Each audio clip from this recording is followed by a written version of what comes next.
بسم الله الرحمن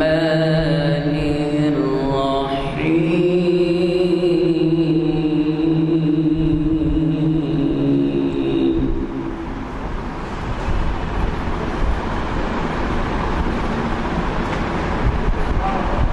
والضحى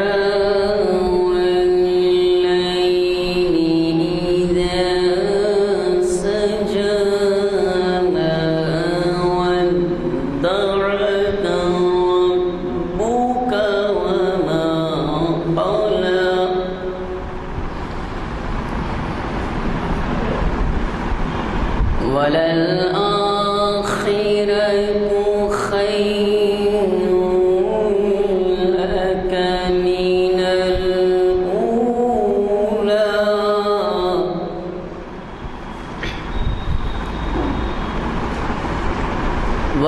ولسوف يعطيك ربك فترضى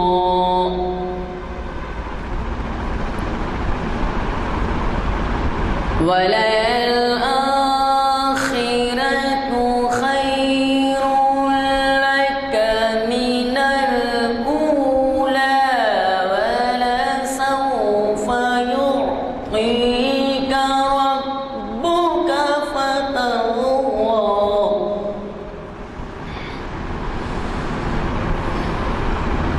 ألم يجدك يتيما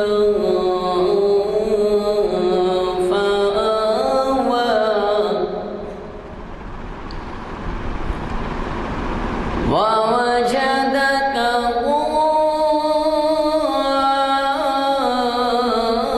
ضالا فهدى ووجدك عائلا فأغنى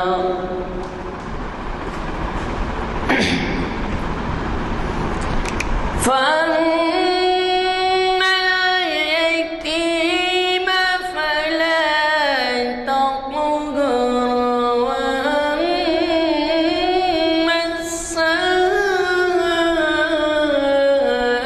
السائل فلا تنهر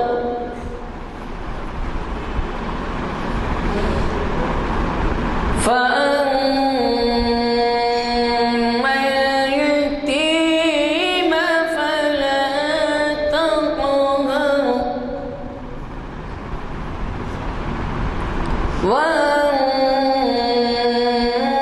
وأما السائل فلا تنهر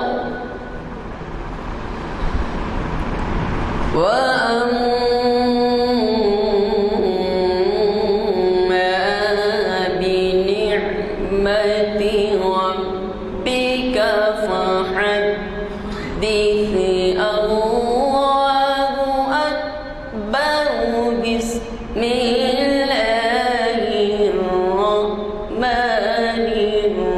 الرحيم قل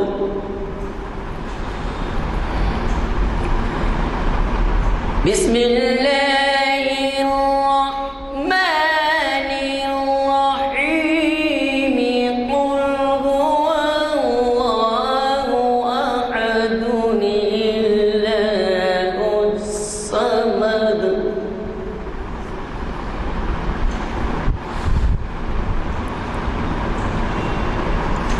قل هو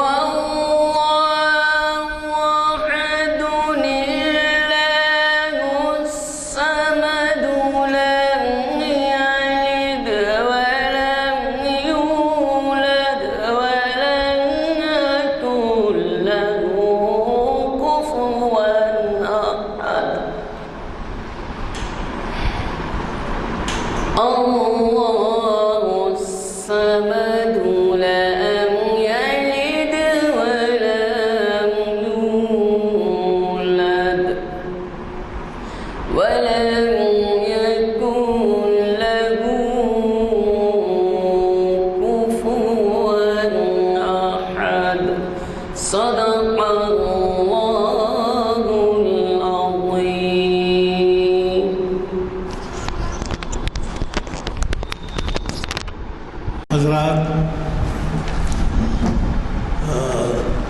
ہماری محافل کا جو سلسلہ ہے اللہ کے فضل سے وہ برابر جاری رہا. حالانکہ بارش کا سلسلہ اس سال بہت زیادہ ہی رہا، لیکن اس کے باوجود کبھی بھی ہمارے درمیان یا ہمارے محافل کے لیے بارش سے کسی وجہ سے بھی کوئی التوا نہیں ہوا محفل کا. البتہ اب ایک نئی 12 13 14 دن سے یہ جو ٹرانسپورٹ کی ہڑتال چل رہی ہے بسوں کی، اس سے ہماری حاضری کچھ متاثر ہوئی، لیکن اللہ کے فضل سے ایک بھی محفل ہماری اسی وجہ سے کوئی ملتوی نہیں ہوئی. آج جیسے کہ آپ واقف ہیں، شریعت انفارمیشن سروس کی 781ویں نشست ہے، اور اس نشست کو مخاطب کر رہے ہیں حافظ محمد ارشاد الدین صاحب، جو نہ صرف ایک جمعہ میں ہر مہینہ واعظ بیان فرماتے ہیں، بلکہ ہمیں ان محافل کو بھی گرمانے میں مدد دیتے ہیں. آج کا عنوان انہوں نے دیا ہے وہ سیرت حضرت علی رضی اللہ تعالیٰ عنہ. ابھی بھی اطلاع ملی ہے کہ وہ راستے میں ہیں یا اوپر آ گئے ہیں، نہیں تشریف لا چکے ہیں، آنے والے ہیں، معلوم ہے. پوچھ لیجیے.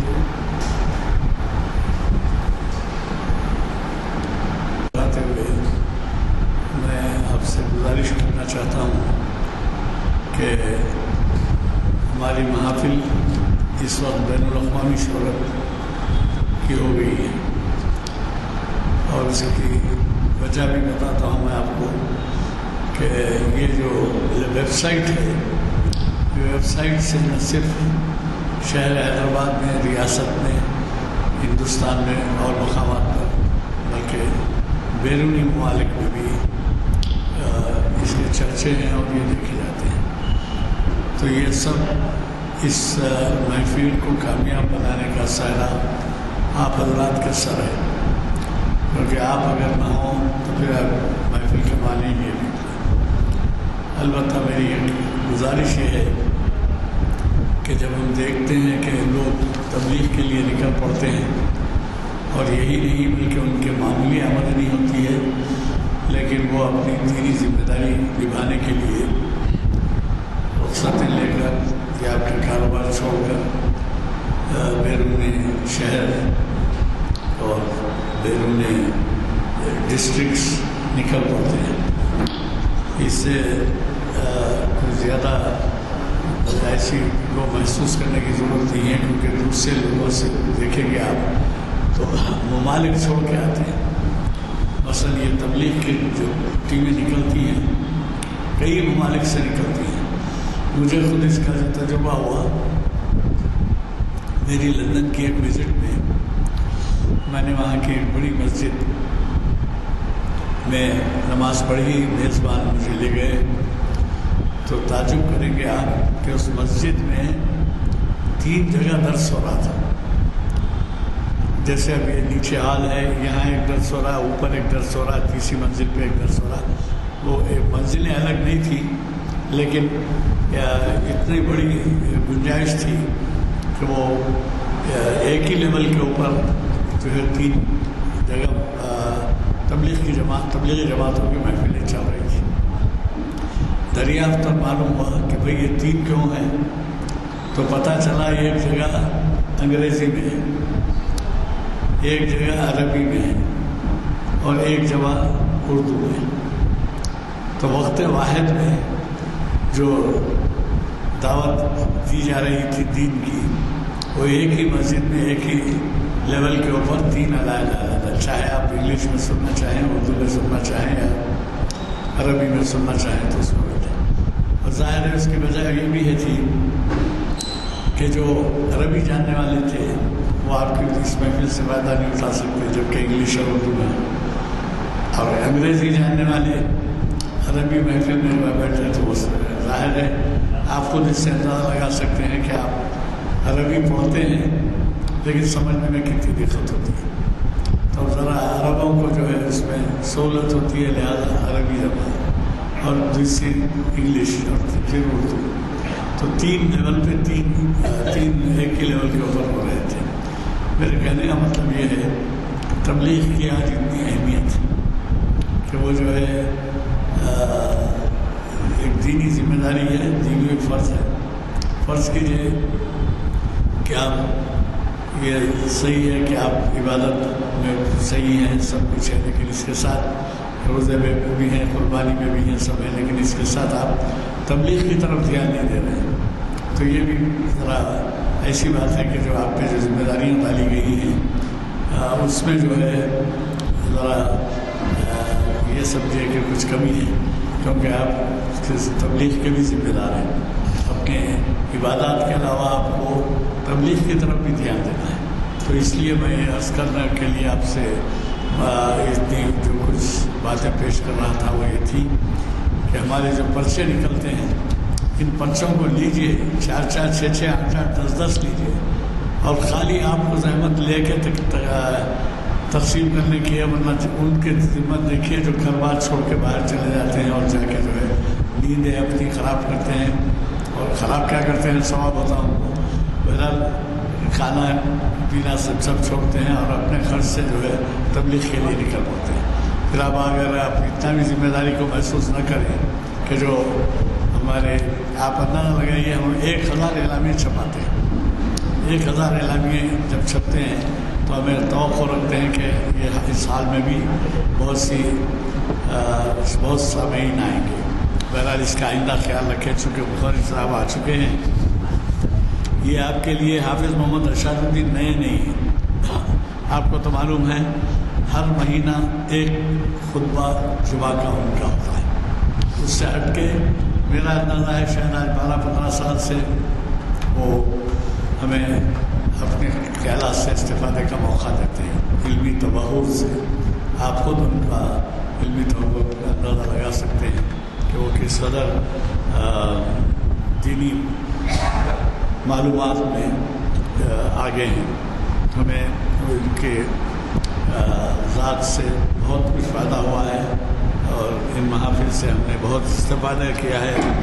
میں ابھی عنوان آپ کے سامنے میں نے اعلان کیا کہ سیرت حضرت علی رضی اللہ تعالیٰ عنہ وہ جو ہے ان کا عنوان ہے۔ میں کبھی امید رکھتا ہوں کہ وہ ہمارے اس اجتماع کو اپنے زرین خیالات سے استفادے کا موقع دیں گے۔ یہ محفل جامع مسجد عالیہ کنفاؤنڈری کے کانفرنس ہال میں منعقد ہو رہی ہے بعد نماز عصر، اور جیسے کہ میں نے پہلے ہی اعلان کیا ہے وہ عنوان سے آپ کو مخاطب کریں گے۔ میں انہیں دعوت خطاب دیتا ہوں۔ نحمدہ و نصلی علی رسولہ الامین، اما بعد، فاعوذ باللہ السمیع العلیم من الشیطان الرجیم، بسم اللہ الرحمن الرحیم۔ محمد الرسول اللہ والذین معہ اشداء علی الکفار رحماء بینہم تراہم رکعا سجدا یبتغون فضلا من اللہ ورضوانا سیماہم فی وجوہہم من اثر السجود ذالک مثلہم فی التوراۃ والانجیل کزرع اخرج شطأہ فآزرہ فاستغلظ فاستوى علی سوقہ یعجب الزراع لیغیظ بہم الکفار وعد اللہ الذین آمنوا وعملوا الصالحات منہم مغفرۃ واجرا عظیما۔ صدق اللہ العظیم۔ تعریف تمام اللہ رب العالمین کے لیے، درود و سلام نبی آخر زمان محمد ربی صلی اللہ علیہ وسلم پر۔ محترم جناب غلام یزدانی صاحب اور محترم سامعین، قرآن حکیم کی جس آیت کے بھی میں نے آپ کے سامنے تلاوت کی، اس میں اللہ رب العالمین کا ارشاد ہے محمد صلی اللہ علیہ وسلم اللہ کے رسول ہیں، ان کے جو ساتھی ہیں وہ آپس میں ایک دوسرے پر بڑے رحیم ہیں، بڑے نرم خو ہیں، اور انکار کی روش اختیار کرنے والوں کے حق میں سخت ہیں۔ تم ان کو دیکھو گے تو رکوع اور سجدے کرتے ہوئے پاؤ گے اور اللہ کے فضل کی تلاش میں محو پاؤ گے۔ ان کے چہروں سے سجدوں کے نشانات نمایاں ہیں۔ ان کی مثال تورات میں بھی دی گئی ہے، انجیل میں بھی دی گئی ہے، اور ان کی مثال ایسی کھیتی کی ہے کہ جس کو دیکھو تو دل خوش ہو جائے، اور یہ ناگوار گزرے ان لوگوں کو جو انکار کی روش کو اختیار کرتے ہیں۔ اللہ کا وعدہ ہے ان لوگوں سے جو ایمان لائے، نیک عمل کو اختیار کرے، کہ ان کے لیے مغفرت بھی ہے اور بڑا اجر بھی ہے۔ نبی اکرم صلی اللہ علیہ وسلم کے ساتھیوں کی کیفیت، ان کی صفات کا کچھ اللہ نے یہاں پر تذکرہ کیا ہے۔ صحابہ کی تعریف قرآن نے ایک سے زائد مقام پر کی، اور نبی اکرم صلی اللہ علیہ وسلم نے یہ بات بھی بتلائی کہ صحابی کالنجوم ان اقتدیتم ان اہتدیتم او کما قال، میرے صحابہ ستاروں کے مانند ہیں، ان میں سے تم کسی کی بھی پیروی کرو گے تو ہدایت کے راستے کو پالو گے۔ حضرت علی رضی اللہ تعالیٰ عنہ کی سیرت، ان کا کردار، ان کی شخصیت ایک بہت ہی نمایاں سیرت، بہت ہی نمایاں کردار اور بہت ہی نمایاں شخصیت ہے صحابہ کرام کے درمیان میں۔ عام طور پر ان کے دور خلافت میں جو جنگیں ہوئی تھیں، اس کے نتیجے میں جب ان کی سیرت پر گفتگو ہوتی ہے تو ان جنگوں کا تذکرہ یا پھر اس کے بعد خلافت کس طریقے سے بادشاہت میں تبدیل ہوئی اس پر گفتگو ہوتی ہے، اور سیرت کے جو بعض بہت اچھے پہلو ہیں وہ مس ہو جایا کرتے ہیں۔ میں کوشش کروں گا کہ مختصر وقت میں ان کی سیرت کے کم از کم 10 پہلو آپ کے سامنے رکھ سکوں۔ سب سے پہلی چیز حضرت علی رضی اللہ تعالیٰ عنہ کے ایمان کی کیفیت۔ حضرت علی رضی اللہ تعالیٰ عنہ نے دیکھا کہ نبی اکرم صلی اللہ علیہ وسلم اور حضرت خدیجہ رضی اللہ تعالیٰ عنہ ایک نئے طریقے سے عبادت کر رہے۔ عمر بہت کم تھی، بڑی حیرانی سے دیکھتے رہے کہ یہ کیا کر رہے۔ پھر نماز جب ان لوگوں کی مکمل ہو گئی تو حضرت علی نے سوال کیا کہ یہ آپ کیا کر رہے تھے؟ اللہ کے رسول نے ان کو بتایا، اسلام کے بارے میں سمجھایا، تو حضرت علی نے کہا کہ میرے دل نے اسی وقت بات مان لی، لیکن میں نے یہ کہا کہ میں اپنے والد سے صبح مشورہ کروں گا اور پھر اس کے بعد فیصلہ کروں گا۔ لیکن رات میں نے پوری کروٹیں لیتے بے چینی میں گزار دی کہ ایک چیز کے بارے میں تمہارا دل کہتا ہے کہ یہ سچی ہے، تمہارا دل گواہی دے رہا ہے کہ یہ حق ہے، اس کے باوجود تم والد کے مشورے کو کہہ کر کیوں انتظار کرتے ہو، کیوں وقت ضائع کرتے ہو؟ اور میں دوسری صبح نبی صلی اللہ علیہ وسلم کی خدمت میں حاضر ہوا اور مسلمان ہو گیا۔ وہ کہتے ہیں کہ پیر کے دن اللہ کے رسول نبی بنائے گئے، منگل کو میں مسلمان ہو گیا۔ اور یہ حضرت خدیجۃ الکبریٰ رضی اللہ تعالیٰ عنہ کے بعد دوسرے مسلمان تھے زمین کے اوپر۔ اللہ کے رسول نے سب سے پہلے دعوت حضرت خدیجہ کے سامنے رکھی، واقعہ بیان کیا تھا، وہ جبھی مسلمان ہو گئی تھی، اور پھر اس کے بعد یہ حضرت علی رضی اللہ تعالیٰ عنہ مسلمان۔ اور پھر ایمان کی کیفیت بھی اتنی زبردست کیفیت تھی، وہ کہتے ہیں کہ میں یقین کی اس بلندی پر ہوں کہ اگر جہنم اور جنت میری نگاہوں کے سامنے لا کر رکھ دی جائے تب بھی میرے ایمان میں اضافے کی اب مزید کوئی گنجائش نہیں۔ حضرت علی رضی اللہ تعالیٰ عنہ کے یہ ایمان کی کیفیت تھی۔ اور پھر اس ایمان اور یقین کے نتیجے میں خدا کے اوپر بھروسے اور اعتماد کی کیفیت یہ تھی کہ کہتے ہیں کہ ہجرت کی رات میں سب سے اچھی نیند سویا پوری زندگی میں، اس لیے کہ مجھے یقین تھا نبی اکرم صلی اللہ علیہ وسلم نے جب یہ بات بتلائی کہ علی میرے پاس لوگوں کی امانتیں ہیں، ان امانتوں کو فلاں فلاں کے حوالے کرنا اور آ کر مجھ سے مدینہ ملنا، تو میں سمجھ گیا کہ جب تک میں نبی سے آ کر مدینے میں نہیں مل لوں میں مر نہیں سکتا، میری موت واقع نہیں ہو سکتی۔ اور اس کے نتیجے میں دشمن کے گھیراؤں میں اطراف سے پورے قبیلوں کے نوجوان تلواریں لے کر اس روم کو گھیرے ہوئے تھے، لیکن میں نے سب سے اطمینان کی رات پوری زندگی میں گزاری تو وہی رات گزاری۔ تو یہ حضرت علی رضی اللہ تعالیٰ عنہ کی سیرت کا پہلا پہلو ایمان، یقین اور اعتماد کی کیفیت کا۔ دوسرا پہلو ان کی سیرت کا عزم کا پہلو۔ نبی اکرم صلی اللہ علیہ وسلم نے اپنے خاندان والوں کی دعوت کی تاکہ اس موقع پر خاندان کے لوگوں کے سامنے تعارف کروا سکیں خدا کے دین کا۔ ابھی کھانا مکمل ہوا تھا کہ اس موقع پر ابو لہب نے لوگوں کو وہاں سے بھگا دیا یہ کہتے ہوئے کہ ہم دعوت کے لیے جمع ہوئے تھے، مزید ٹھہرنے کی کوئی ضرورت نہیں ہے، اس لیے کہ ابو لہب کو اس بات کے بارے میں اطلاع ہو گئی تھی کہ اب نبی اکرم صلی اللہ علیہ وسلم اسلام کا تعارف رکھنے والے۔ ایک ہفتے کے گیپ کے ساتھ اللہ کے رسول نے پھر دعوت رکھی خاندان والوں کی، اور اس موقع پر نبی اکرم صلی اللہ علیہ وسلم نے دعوت کا تعارف کروایا اور کہا کہ کون ہے جو میرے خاندان میں میرا ساتھ دینے کے لیے تیار۔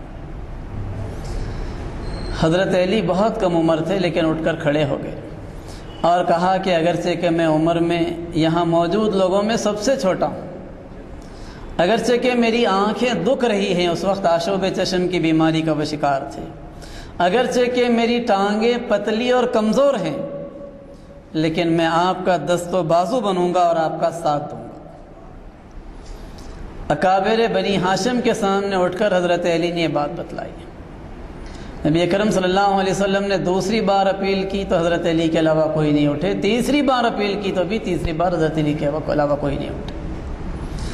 یہ عزم تھا جس کا اظہار انہوں نے پورے بنی ہاشم کے اکابرین کے سامنے کیا، اور ان کی زندگی اس بات کے لیے گواہ ہے کہ انہوں نے اپنے اس عزم کا جو اظہار کیا تھا اس کو اپنے عمل سے ثابت کر کے دکھایا۔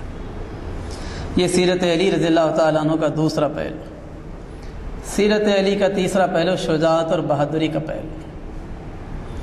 حضرت علی رضی اللہ تعالیٰ عنہ شیر خدا کے لقب سے جانے جاتے ہیں، ہم سبھی واقف۔ میدان بدر کے اندر ابتدائی مرحلے پر 3 افراد دشمن سے آگے بڑھے تھے اور انہوں نے چیلنج کیا تھا، تو 3 انصاری صحابہ مسلمانوں میں سے آگے بڑھے تھے۔ نام پوچھ کر اہل مکہ نے کہا تھا کہ تم ہماری ٹکر کے لوگ نہیں ہو، ٹکر کے لوگوں کو بھیجاؤ۔ تو اللہ کے رسول صلی اللہ علیہ وسلم نے اس موقع پر حضرت علی، حضرت حمزہ اور حضرت حارث سے کہا تھا کہ آپ تینوں مقابلے کے لیے جائیں۔ حضرت علی رضی اللہ تعالیٰ عنہ اور حضرت حمزہ یہ دونوں تو میدان جنگ کے ماہر تھے، پہلے ہی مرحلے پر ادبا اور شیبہ کو ان دونوں نے ختم کر دیا۔ لیکن حضرت حارث رضی اللہ تعالیٰ عنہ عمر میں کچھ بڑے تھے، اور ان کا جو مقابلہ ہوا تھا وہ مقابلے میں مغیرہ ابن شعبہ نے ان کو زخمی کر دیا، وہ زخمی ہو کر زمین پر گر پڑے۔ لیکن حضرت علی رضی اللہ تعالیٰ عنہ اس موقع پر تیزی کے ساتھ آگے بڑھے، اور حضرت حمزہ کے ساتھ مل کر انہوں نے مغیرہ ابن شعبہ کو بھی ختم کیا، اور پھر اس کے بعد حضرت حارث جو زخمی ہو کر گر پڑے تھے ان کو اپنے کاندھے پر ڈالا اور ڈال کر اسلامی لشکر میں واپس لے کر آئے۔ زخم بڑا گہرا لگ گیا تھا، 4 یا 5 دن کے بعد ان کی شہادت واقع ہو گئی۔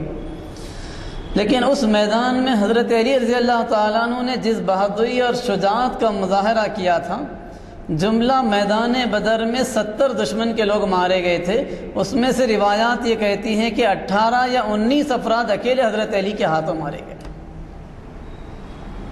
313 کے ہاتھوں جملہ 70 افراد مارے گئے، ان میں سے صرف اکیلے حضرت علی کے ہاتھوں 18 یا 19 افراد مارے گئے۔ تو اندازہ کیا جا سکتا ہے کہ ان کی شجاعت اور بہادری کی کیا کیفیت تھی۔ احد کے میدان میں حضرت مصعب ابن عمیر رضی اللہ تعالیٰ عنہ جو کہ اسلامی پرچم کو تھامے ہوئے تھے، ان کی شہادت ہوئی۔ تو یہ حضرت علی رضی اللہ تعالیٰ عنہ نہیں تھے جو آگے بڑھے اور تیز رفتاری کے ساتھ پرچم کو گرنے سے بچا کر پرچم کو سنبھالا، اور پورے جنگ کے خاتمے تک وہ پرچم بردار رہے، علم بردار رہے۔ اور اس جنگ میں ان کو سیرت کی کتابیں بتلاتی ہیں کہ 16 زخم لگے تھے غزوہ احد میں، لیکن ان 16 زخموں کے لگنے کے باوجود حضرت علی رضی اللہ تعالیٰ عنہ نے پوری استقامت کے ساتھ اس پرچم کو سنبھالا اور کسی موقع پر بھی اس پرچم کو گرنے نہیں دیا۔ یہ سیرت حضرت علی رضی اللہ تعالیٰ عنہ کا تیسرا پہلو ہے، شجاعت کا پہلو۔ سیرت حضرت علی رضی اللہ تعالیٰ عنہ کا جو چوتھا پہلو ہے وہ پہلو ہے خیبر کی فتح کا پہلو۔ خیبر یعنی آج کے دور کا اسرائیل۔ نبی اکرم صلی اللہ علیہ وسلم نے جس موقع پر مسلمانوں کی ایک آبادی میں ایک یہود نے ایک مسلمان خاتون کے ساتھ غلط معاملہ کیا، تو اللہ کے رسول صلی اللہ علیہ وسلم نے اس موقع پر ان لوگوں کو جلا وطن کر دیا تھا۔ تو جا کر انہوں نے خیبر میں پناہ لی، اور خیبر کے مضبوط قلعے کے اندر یہ لوگ تھے،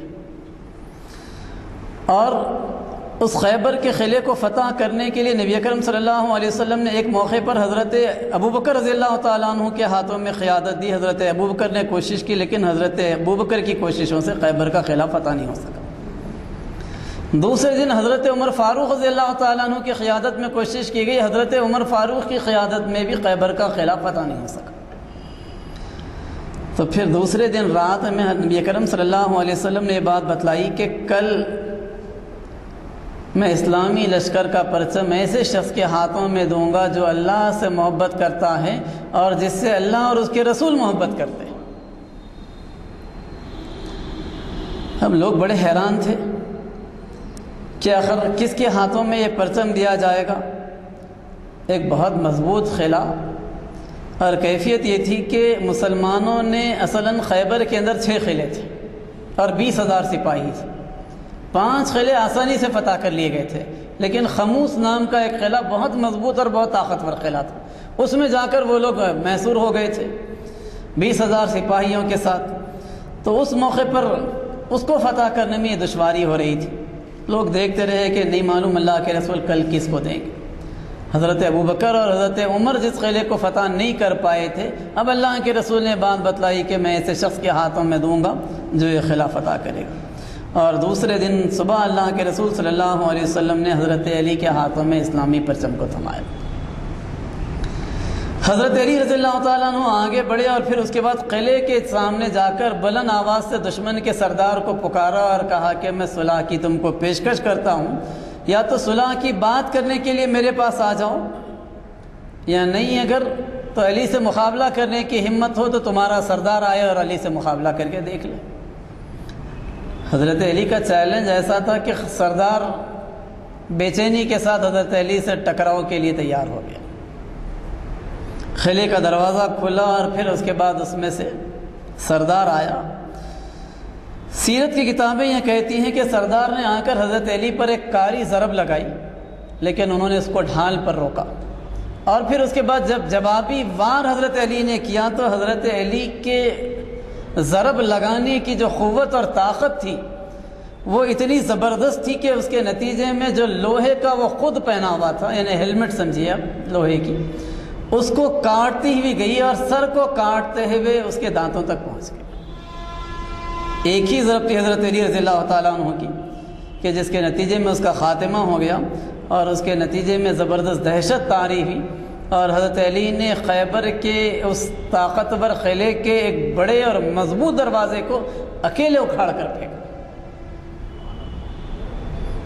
سیرت نگاروں کا کہنا ہے کہ اس کے بارے میں جب ہم پڑھتے ہیں تو اس کا امیجنیشن بھی مشکل ہے کہ ایک اکیلا آدمی اتنے مضبوط دروازے کو اکھاڑ کر پھینک سکتا، لیکن اللہ رب العالمین نے حضرت علی سے یہ کام لیا. سیرت حضرت علی کا 5واں پہلو ہے داعی کی حیثیت سے. عام طور پر یہ دیکھا جاتا ہے کہ جو لوگ جنگ کے میدان کے ماہر ہوتے وہ دعوت کے میدان میں کامیاب نہیں ہوتے، اور جو دعوت کے میدان کے ماہر ہوتے وہ جنگ کے میدان کے اندر عام طور پر زیادہ کامیاب نہیں ہو پاتے. لیکن حضرت علی جہاں جنگ کے میدان کے ماہر تھے وہاں داعی کی حیثیت سے بھی کامیاب تھے. اللہ کے رسول نے حضرت خالد ابن ولید رضی اللہ تعالیٰ عنہ کو ایک موقع پر یمن کو بھیجوایا اور یمن کو جا کر وہاں کے لوگوں کے سامنے دین کا تعارف کروانے، اسلام کی دعوت دینے کی ذمہ داری دی. حضرت خالد ابن ولید گئے اور وہاں سے کامیاب ہوئے بغیر واپس ہو گئے. ان کی کوششوں کے نتیجے میں قبیلہ ہمدان جو تھا یمن کا، جہاں پر بھیجے گئے تھے، اس کا ایک آدمی بھی دعوت قبول کرنے کے لیے تیار نہیں ہوا. اللہ کے رسول نے حضرت علی کو بلایا اور حضرت علی کو نصیحت کی کہ علی جانا اور ان سے نرم انداز میں گفتگو کرنا اور ان کے سامنے خدا کے دین کے پیغام کو رکھنا. حضرت علی گئے اور بہت مؤثر انداز میں ان کو بتایا کہ دیکھو اگر تم اسلام قبول کرو گے تو تمہاری اپنی آخرت کا فائدہ ہوگا، میرا کوئی فائدہ اس میں نہیں. جو قبول کرے گا وہ اپنا فائدہ کرے گا، وہ ایک کامیاب قسم کی زندگی دنیا اور آخرت میں گزارے گا. اور پھر اس کے بعد حضرت علی کا نمائندہ نبی کرم صلی اللہ علیہ وسلم کے پاس پہنچا تو اللہ کے رسول مسرت سے سرشار ہو گئے جب نمائندے نے آ کر کہا کہ اللہ کے رسول حضرت علی کا پیغام یہ ہے کہ اب قبیلہ بنو ہمدان کا ایک آدمی بھی ایسا نہیں ہے جس نے اسلام نہیں قبول کر لیا۔ یہ دائی کی حیثیت سے حضرت علی رضی اللہ تعالیٰ عنہ۔ سیرت حضرت علی رضی اللہ تعالیٰ عنہ کا جو چھٹا پہلو ہے وہ ان کی بے خوفی کا پہلو ہے۔ لوگوں نے ایک موقع پر سوال کیا کہ علی آپ دشمن کے صفوں میں داخل ہو جاتے ہیں بے جگری کے ساتھ، آپ کو خوف نہیں ہوتا؟ تو کہا کہ جب موت کا وقت بھی مقرر، مقام بھی مقرر، تو میں کس چیز سے ڈروں؟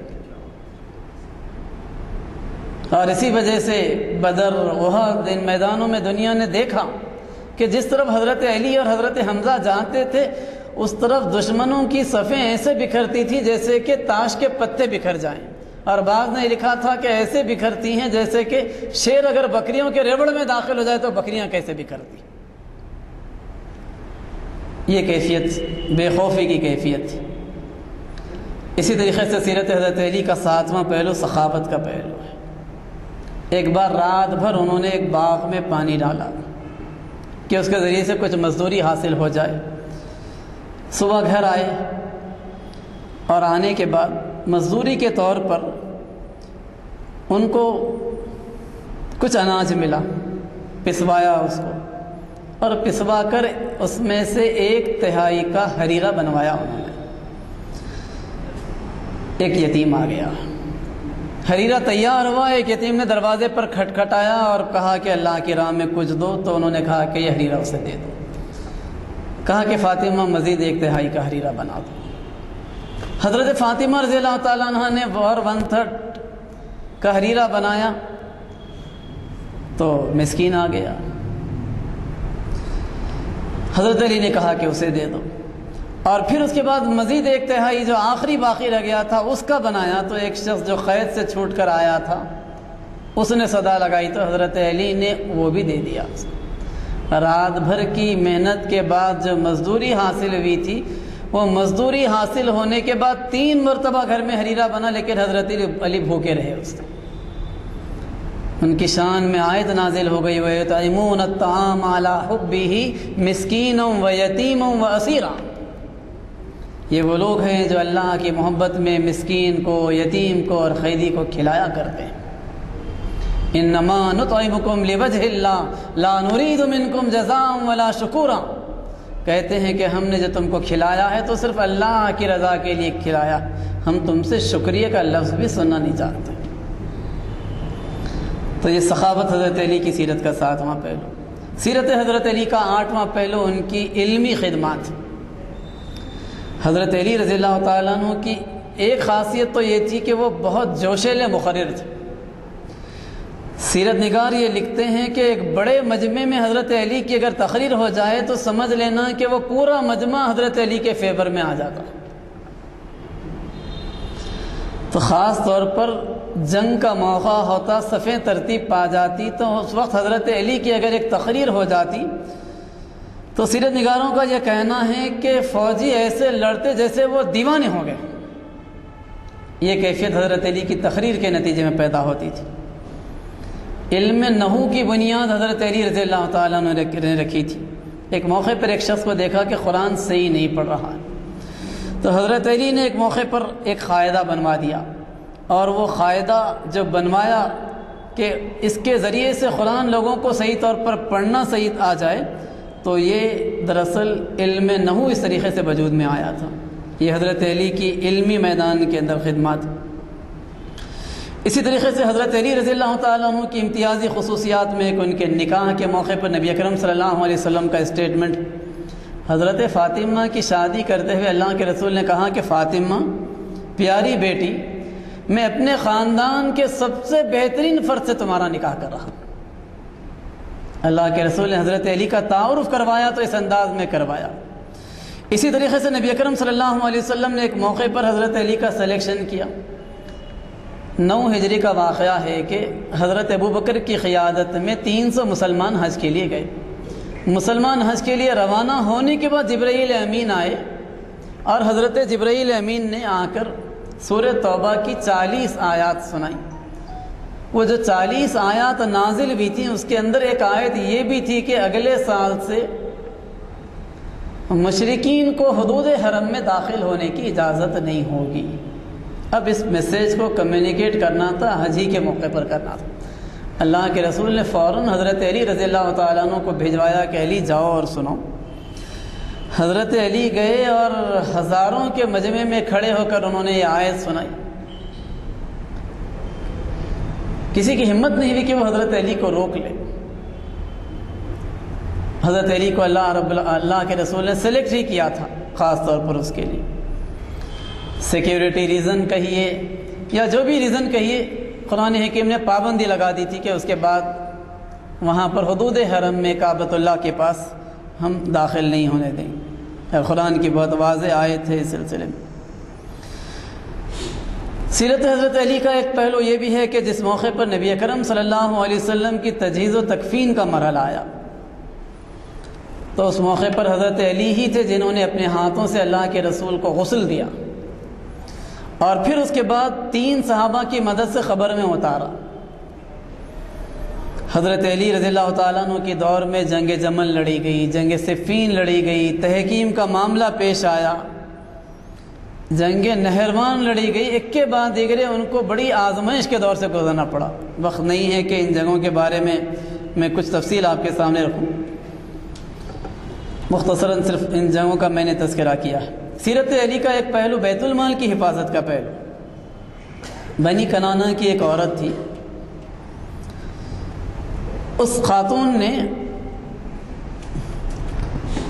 اس کی ایک خاصیت یہ تھی کہ وہ حضرت علی کی تعریف کرتی تھی اور حضرت امیر معاویہ رضی اللہ تعالیٰ عنہ کے اوپر تنقید کیا کرتی تھی۔ تو ایک موقع پر حضرت امیر معاویہ رضی اللہ تعالیٰ عنہ نے بلایا اور بلا کر کہا کہ کیا وجہ ہے کہ تم علی سے محبت کرتی ہو اور مجھے ناپسند کرتی ہو؟ تو اس موقع پر اس نے کہا کہ میں علی سے محبت اگر کرتی ہوں تو اس وجہ سے کرتی ہوں کہ وہ انصاف کرتے تھے، میں علی کی تعظیم کرتی ہوں تو اس وجہ سے تعظیم کرتی ہوں کہ وہ دینداروں کی تعظیم کیا کرتے تھے، اور میں تم سے بغض رکھتی ہوں تو اس وجہ سے بغض رکھتی ہوں کہ تم نے خون ریزی کی ہے۔ تو اس موقع پر حضرت امیر معاویہ نے اس عورت کے دل کو نرم کرنے کے لیے کہا کہ اسے 100 اونٹنیاں تحفتاً دو۔ حضرت امیر معاویہ رضی اللہ تعالیٰ عنہ کا فارمولہ یہ تھا کہ بڑے سے بڑے دشمن کو تحفوں کے ذریعے سے مسخر کیا جائے، تو 100 اونٹنیاں دینے کا حکم دیا۔ تو اس موقع پر اس خاتون نے کہا کہ اگر علی ہوتے تو اونٹنی بلی کا بچہ بھی بیت المال سے وہ مجھے نہیں دیتے تھے، اور تم مجھے 100 اونٹنیاں دینے کا حکم دے رہے۔ یہ بیت المال کی حفاظت کا معاملہ تھا۔ اسی طریقے سے ان کی رات کی کیفیت کے بارے میں سیرت نگار یہ لکھتے ہیں کہ حضرت علی رضی اللہ تعالیٰ عنہ سے حضرت امیر معاویہ نے ایک موقع پر ایک صحابی سے پوچھا کہ حضرت علی کی رات کی کیفیت کیسی تھی بتاؤ۔ تو انہوں نے کہا کہ وہ عالی ظرف آدمی تھے، حوصلہ مند آدمی تھے، سادگی پسند تھے، اور رات کی کیفیت یہ ہوتی کہ اپنی داڑھی کو پکڑ لیتے تھے اور کہتے تھے کہ اے مردار دنیا، جا کسی اور کو فریب دے، میں نے تو تجھے 3 طلاقیں دے دی ہیں، اے میرے خدا میرا سفر طویل ہے اور میرا توشہ خلیل ہے، نہ ہونے کے برابر ہے، بس تو اپنے ہی فضل سے مجھے پار پہنچا۔ جب اس کیفیت کو حضرت علی کی ایک صحاب سے حضرت امیر معاویہ نے سنا تو حضرت امیر معاویہ رو پڑے۔ اسی طریقے سے عدل، مساوات، اس بارے میں حضرت علی رضی اللہ تعالیٰ عنہ کے واقعات مشہور ہیں۔ خندق کا وہ واقعہ بھی مشہور ہے کہ عمر ابن عبدو جیسا دشمن، جس کے بارے میں کہا جاتا تھا کہ وہ 1000 لوگوں پر بھاری ہے، اور اس نے چیلنج کر کے خندق کو پار کیا تھا، لیکن پار کرنے کے فوراً بعد حضرت علی سے سامنا ہوا اور ایک ہی بار میں اس کا خاتمہ ہوا، اور پھر اس کے بعد کسی اور کی ہمت نہیں ہوئی کہ خندق کی جنگ میں خندق کو پار کرنے کی کوشش کرے۔ حدیبیہ کی جو تحریر لکھی گئی تھی وہ حضرت علی کے ہاتھوں لکھی گئی تھی۔ اس موقع پر اہل مکہ کے نمائندے سہیل ابن عمر نے کہا تھا کہ محمد کے ساتھ لفظ رسول اللہ مٹا دیا جائے، اگر رسول اللہ کا لفظ لکھ دیا جائے، ہم اس کو مان لیں، تو ہمارے آپ کے درمیان جھگڑا کس بات کا؟ حضرت علی نے کہا اللہ کے رسول، میں اپنے ہاتھ سے تو کسی صورت نہیں مٹا سکتا، اللہ کے رسول نے کہا کہ بتاؤ مجھے کہاں وہ لفظ ہے۔ اللہ کے رسول نے اپنے ہاتھوں سے رسول اللہ کا لفظ مٹایا، لیکن حضرت علی ہرگز تیار نہیں ہوئے اس کو اپنے ہاتھوں سے مٹانے کے لیے۔ اور پھر اس موقع پر جب کہ مکہ فتح ہوا تو وہاں پر ایک اونچا بت تھا۔ حضرت علی نے کہا کہ اللہ کے رسول آپ میرے کندھے پر سوار ہو جائیے، ہو کر اس کو ہٹا دیجیے۔ اللہ کے رسول نے کہا کہ علی تم بار نبوت کو نہیں سنبھال سکتے، تم میرے کاندھے پر چڑھو اور چڑھ کر یہ کام کرو۔ اللہ کے رسول نے اپنا کاندھا حضرت علی کو دیا۔ حضرت علی کے حصے میں یہ سعادت آئی کہ نبی کے کاندھے پر چڑھ کر انہوں نے کعبے کو پاک کیا۔ اسی طریقے سے حنین میں جب انصاری صحابہ میدان چھوڑ کر جا رہے تھے تو اس موقع پر جو لوگ 9 یا 7 صحابہ جو ڈٹ کر کھڑے ہوئے تھے، ان میں ایک حضرت علی رضی اللہ تعالیٰ عنہ بھی تھے جو اللہ کے رسول کے ساتھ۔ تبوک میں اللہ کے رسول نے حضرت علی کو ساتھ نہیں لیا اور کہا کہ تم مدینے میں میرے نائب بن کر رہو۔ ایک رات گزری، اتنے بے چین ہوئے حضرت علی رضی اللہ تعالیٰ عنہ، دوسرے دن تیزی کے ساتھ سفر کرتے ہوئے راستے میں آ کر مل گئے۔ اللہ کے رسول نے کہا کہ اے علی، کیا تمہارے لیے کافی نہیں ہے کہ تم میرے لیے ایسے ہو جیسے کہ موسیٰ کے لیے ہارون تھے، سوائے اس کے کہ میرے بعد کوئی نبی نہیں ہے۔ ختم نبوت کی بات بھی اللہ کے رسول نے واضح کر دی، لیکن ساتھ ہی یہ بات بتائی کہ جس طریقے سے ہارون علیہ السلام کو موسیٰ علیہ السلام کے مددگار اور معاونت کے طور پر لیا گیا تھا، اس طریقے سے تم میرے معاون۔ تو حضرت علی رضی اللہ تعالیٰ عنہ کی سیرت کے ایک 12-13 پہلو ہیں جو میں نے اس موقع پر آپ کے سامنے رکھے ہیں۔ سیرت علی رضی اللہ تعالیٰ عنہ ایک بہت ہی دلچسپ سیرت ہے جس کے اندر جذبات کو تازگی پہنچانے اور ایمان کو گرمانے والے بہت سارے واقعات ہیں۔ ضرورت اس بات کی ہے کہ ہم تفصیل کے ساتھ اس سیرت کا مطالعہ کریں تاکہ ہمارے ایمان میں تازگی ہو، عزم اور حوصلے میں اضافہ ہو۔ اللہ سے دعا ہے کہ اللہ رب العالمین ہمیں صحابہ کرام کی سیرت سے صحیح طور پر واقفیت عطا فرمائیں اور انہیں مشعل راہ بنا کر زندگی گزارنے کی توفیق دے۔ آمین وآخر دعوانا۔ ہمارے مخرج صاحب کے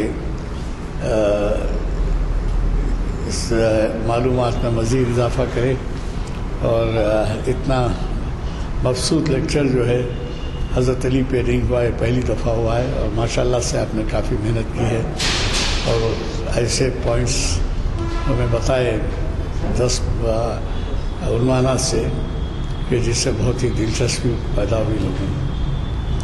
حضرات آپ کو تو معلوم ہے 4 شنبے کے دن بھی اقبال شناسی کی محفل ہے، اس میں ضرور تشریف لائیں اور جو ہمارے اعلامیے ہیں وہ چھپ کر نہیں آئیں۔ انشاءاللہ کل یا پرسوں آپ کے ہاتھوں میں رہیں گے۔ جو کہ دعا ہو چکی ہے، محفل کی برخاستگی کا اعلان۔